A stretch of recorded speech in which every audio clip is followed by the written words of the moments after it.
Starting the bulletin with the top story that we are focusing. The vote chori political storm intensified further with Congress MP Rahul Gandhi reaching Karnataka. Rahul, along with Karnataka Chief Minister Siddaramaiah, Deputy Chief Minister D.K. Shivakumar and Congress Chief Mallikarjun Kharge repeated the vote chori charge. However, the Election Commission of India has dismissed all these allegations, asking them to submit a written oath, which so far the Congress MP hasn't done yet. Now, after Congress MP Rahul Gandhi, EC has also sent an undertaking to be given by Karnataka Deputy Chief Minister D.K. Shivakumar as well. The Congress party will be taking out a march in Delhi on Monday to the EC office over vote stealing charge. Take a look at this report. Charges, counter charges, threats and dares. An all-out attack and counter-attack. The knives are out in the Rahul versus EC battle over the vote chori charge. Rahul Gandhi on Friday doubled down on his allegations at a rally in Bengaluru. Mahadevapura में 6.5 lakh vote हैं assembly में और उसमें से 1,250,000 vote चोरी किए गए। The leader of the opposition also upped the ante, repeating his threat to the poll panel. Time लगेगा मगर हम आपको पकड़ेंगे, एक-एक करके पकड़ेंगे। The Election Commission had on Thursday dared the Congress leader to give an affidavit on oath if he believed his allegations. Sources in the commission told NDTV that failure to give oath will mean that Rahul is not sure of his charges, and in that case he has no option but to apologize. Rahul rejected the oath demand, saying that he has already taken the oath in Parliament. मैंने parliament के सामने, parliament के अंदर oath लिया है। Another Rahul versus EC flashpoint emerged as the panel fact-checked the Congress leader's claim that the EC has shut down its website after the allegations. और आज जब हिंदुस्तान की जनता हमारे डेटा को लेकर इलेक्शन कमीशन के वेबसाइट पर सवाल पूछ रही है, तो इलेक्शन कमीशन ने अपना वेबसाइट बंद कर दिया। The Election Commission also debunked another of Rahul's claims from Thursday, where he declared a family as fake voters as their pictures were not clear. The family in question showed their voter ID cards with clear pictures. The issue has also raised political temperatures, with the BJP top guns hitting out at Rahul Gandhi. अगर उनको आपत्ति है तो कोई formal evidence किसी oath पे उन्होंने दी हो। इलेक्शन कमीशन में ऐसा नहीं है। उन्होंने एक बार एफिडेविट फाइल करा था सुप्रीम कोर्ट में, बाद में माफी मांग करके आए थे। राहुल गांधी ने आज इनडायरेक्टली इलेक्शन कमीशन को सपोर्ट किया कि ये देश में स्पेशल इंटेंसिव रिवीजन होना चाहिए, दो नाम में वोटर लिस्ट में नाम नहीं होना चाहिए। Congress MP Priyanka Gandhi came out in brother Rahul's defense. आप वोटर लिस्ट दे क्यों नहीं रहे हैं? आप इन्वेस्टिगेट कर क्यों नहीं रहे हैं? उसके बजाय आप कह रहे हैं कि एफिडेविट साइन करके दो। इससे बड़ा ओथ क्या है जो हम सदन में लेते हैं? Rahul Gandhi also made his voter list presentation at the India Bloc dinner on Thursday night. Many allies came out in support on Friday. What he has shown with evidence is just how many people have been enrolled in booths, which probably ended up helping in the outcome result for the Bharatiya Janata Party. Samajwadi party ने जब 18,000 affidavit दे दिए, तभी नमूना था, लाखों दे सकते थे। 18,000 affidavit दे दिए तो चुनाव आयोग की बोलती बंद हो गई और उनकी कलम खामोश हो गई। The next act of the Rahul versus EC battle will be played out in Delhi on Saturday, when the India Bloc MPs march to the EC headquarters. An NDTV Bureau report.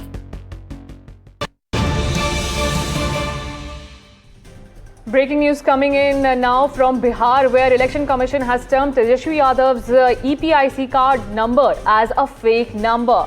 The EC has also set a deadline of August 16 for the RJD leader to furnish proof of his allegations. Remember that press conference where RJD leader Tejashwi Yadav said that his name has been deleted from the voter list. He also flashed EPIC numbers stating that this name has been deleted, this number has been deleted from the voter roll. This comes in the backdrop of elections which are due in Bihar in this year. My colleague Prabhakar is also joining me with more details. Take a look. Yeah, the trouble seems to be mounting for Tejasvi Yadav, and the issue of dual election card actually seems to be rolling into a big controversy now. Now, the Election Commission has issued a notice to Tejasvi Yadav asking him to present the card which he actually showed to the media to the Election Commission by 16th of this month. Remember, Tejasvi Yadav had held a press conference and he had actually raised this issue of dual card, his name not being in the electoral roll, and then Election Commission had found out that he had his name registered in the electoral roll, and he had actually the dual election card, and that is illegal as per the norm, as Election Commission press release says. So the Tejasvi Yadav has been asked actually to present his election card, the card which he actually displayed during the press conference, to the Election Commission, submitted before the Election Commission. And Election Commission has categorically said in the press release that that particular card which he displayed is completely illegal. Remember, Tejasvi Yadav has two cards. One of the card is registered in the electoral roll. The addresses on both the cards are same, but as far as the epic numbers are concerned, both the cards carry a different epic number. So this entire matter now seems to be rolling into a big controversy. The opposition here, which means the NDA, the BJP and the JDU, they are gunning for him. They are saying that what Tejasvi Yadav has done is completely against the law and there should be a legal action against Tejasvi Yadav in this particular regard. The Election Commission has issued a notice to him, and by 16th of this month he is supposed to submit that so-called forged card which he displayed during the press release before the Election Commission. And now tracking some more information coming in from now West Bengal, where EC versus Mamta government showdown is also escalating. The Election Commission of India has written to Bengal Chief Secretary Manoj Pant on why no compliance report has been sent after he was directed to suspend 2 EROs and 2 AEROs for irregularities in the voter roll. But there has been no action taken by the West Bengal government yet. EC has now set a deadline of August 11 till 3 p.m. for the Mamta government to take some action. But West Bengal Chief Minister Mamta Banerjee has made it clear that she will not be entertaining demands of the Election Commission of India, only intensifying this showdown. Further, my colleague Shreyoshi Ghosh is also joining me with more details. The Election Commission of India has written to the West Bengal Chief Secretary seeking action against 4 poll officers and a compliance report to be filed by 11th of August, 3 p.m. This after the ECI had written to the West Bengal Chief Secretary back on the 5th of August seeking suspension of 2 EROs and 2 AEROs from Moina and Baruipur assembly constituencies for irregularities in the voter roll, and FIRs to be lodged against these poll officers and data entry officers. But the West Bengal government has not yet complied with the EC's directive, and now the EC has set the deadline. But the West Bengal Chief Minister has said that no action will be taken against her officers because the ECI, this does not come under the ECI's ambit. But of course, with the EC setting a deadline, we'll have to wait and see how the West Bengal government reacts. Thank you so much, Shreyashi Day, for giving us all those details. For now, we're slipping into a very short break. Don't go anywhere. More news lined up.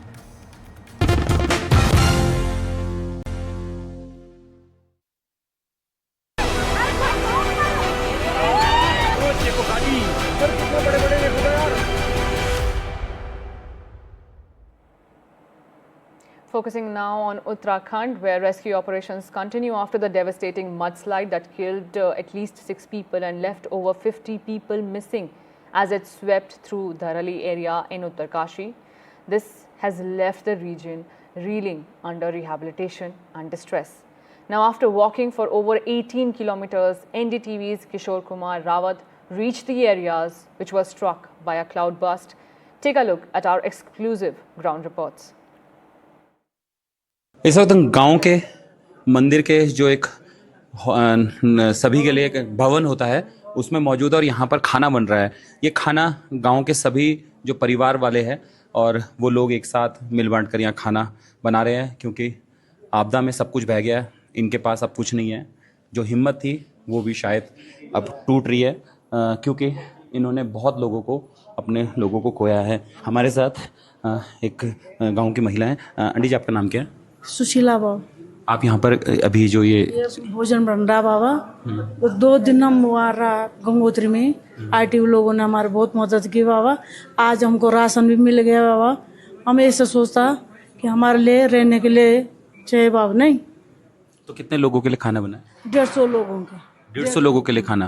तो ये 150 लोग कौन है? गांव के हैं? इसके गाँव के है बेटा, गांव के ही लोग हैं, बड़े बुजुर्ग सब है। अच्छा, यहाँ पे बहुत सारे लोगों के अपने चले गए हैं, अपनों को तलाश भी कर रहे हैं, लेकिन फिर भी यहाँ पर है।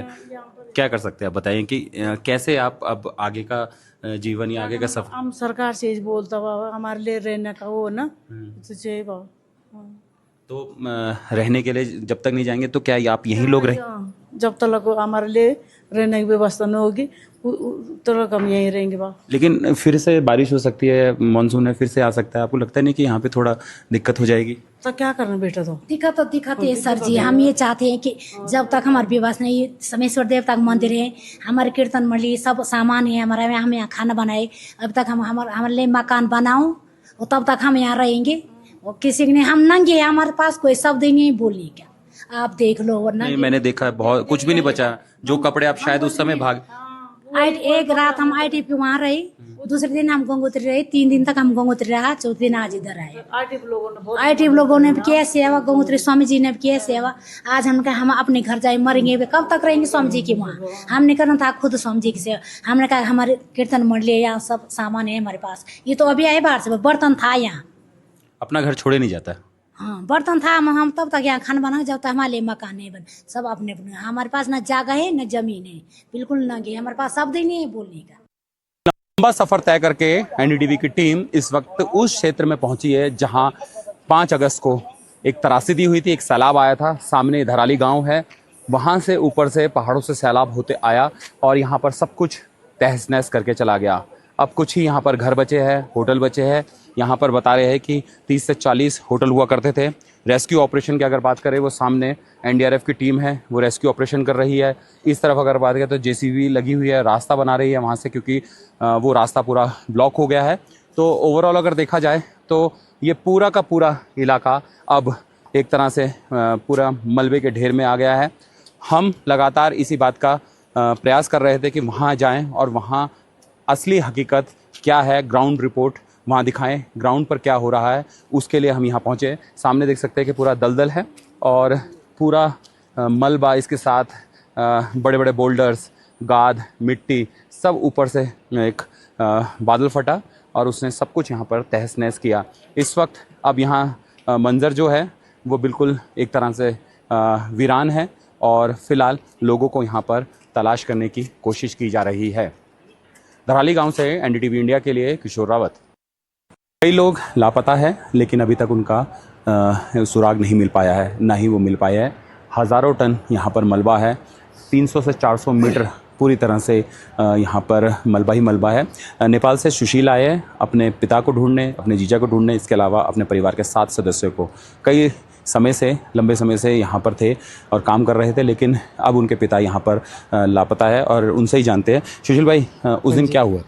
उस दिन तो यहाँ पे काफ़ी रफ्तार से यहाँ पे जैसे बम बारूद गिरते हैं, जैसे मतलब आता है फटता है, वैसे तरीके से यहाँ पे जो है ये पूरा रेत जो है मलबा पूरा एक साथ आ गया सर। उस टाइम में जो है मेरे पापा ने मेरे को कॉल किया था। कॉल करने के बाद 1 घंटे के बाद, मतलब 1 घंटे तक वो, मतलब उससे पहले बोले थे 1 घंटे तक उनकी कॉल जारी थी, बट उन्होंने उठाया नहीं। क्या बोले वो?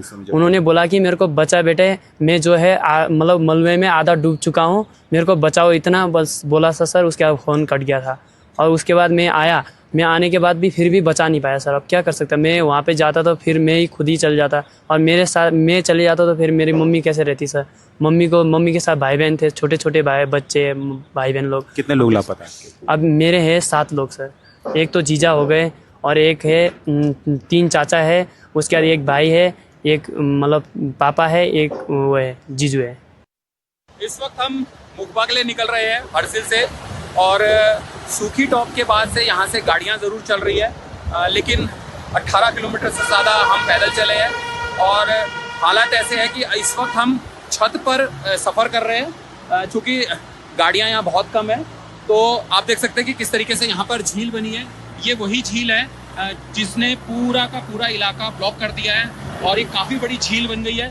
यहाँ पर हेलीपैड हुआ करता था और सामने दूर तक वहाँ पर दूसरी तरफ गाड़ियाँ फंसी हुई है। एक झंडा भी जो हेलीपैड पे होता है वो सामने है।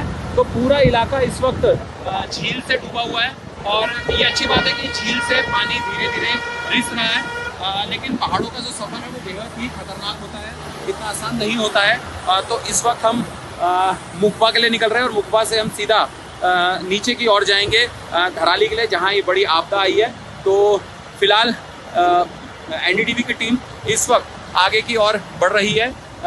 सच मानिए कि पहले पहाड़ से नीचे उतरना 4.5 किलोमीटर, फिर उसके बाद चढ़ाई भी करनी, पैदल चलना, और पैदल चलने के बाद जो रास्ता है वो कई तरह से पार करते हुए हम उस आपदा वाले क्षेत्र में पहुंच रहे हैं जहां 5 अगस्त को एक सैलाब आया था जिसने एक तबाही लाई थी। तो एक एक्सपीरियंस ये भी है कि गाड़ी की छत पर हमें जाना पड़ रहा है क्योंकि सीट नहीं है। Moving on to some international news now. In an alarming new turn in the Israel-Hamas war, Israel's security cabinet has approved a plan to take control of Gaza City. The announcement stopped short of explicitly stating that Israel would take full control of the Gaza Strip, although Prime Minister Benjamin Netanyahu previously said that this was the intention. This report breaks down the finer details. Take a look.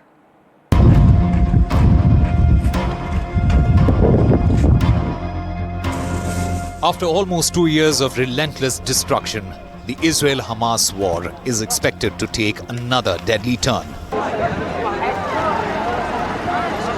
As the Israeli Security Cabinet announced a full-scale ground operation to retake Gaza City, which was the enclave's largest city before the war. It's unclear how many Palestinians are in Gaza City. It is the largest urban area in the enclave. But this decision by Israel is going to force tens of thousands of people to once again leave where they have been sheltering. This is going to exacerbate a dire humanitarian situation. Experts have warned that the Strip is on the brink of famine, and it is unclear where everyone is going to go. Hamas has rejected Israeli Prime Minister Benjamin Netanyahu's plans and said expansion of Gaza operation will not be a walk in the park for the IDF, signaling an intensified Israel-Hamas conflict.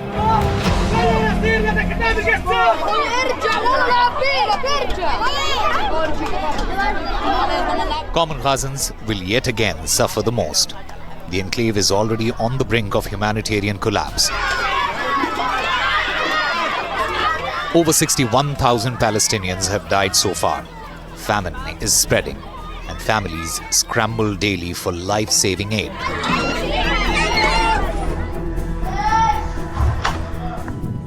As pressure mounts, video footage released in recent days of an emaciated Israeli hostage deepens the intensifying calls for a ceasefire. The hostage was seen digging what appears to be his own grave. The sheer horror driving protest across Israel. A ground operation in Gaza City risks Israeli soldier lives, endangers hostages, and could plunge Gaza deeper into catastrophe. This moment marks a grim turning point in the war, with no end in sight. Vishal Vivek's report for NDTV World. And now let's take a closer look at what can happen once India and US bounce back from this tariff war. Can a trade deal be struck between the two countries? My colleague Alistair D'Souza spoke to Wendy Cutler, former US trade diplomat who has worked on the Trans-Pacific Partnership. Take a look at this.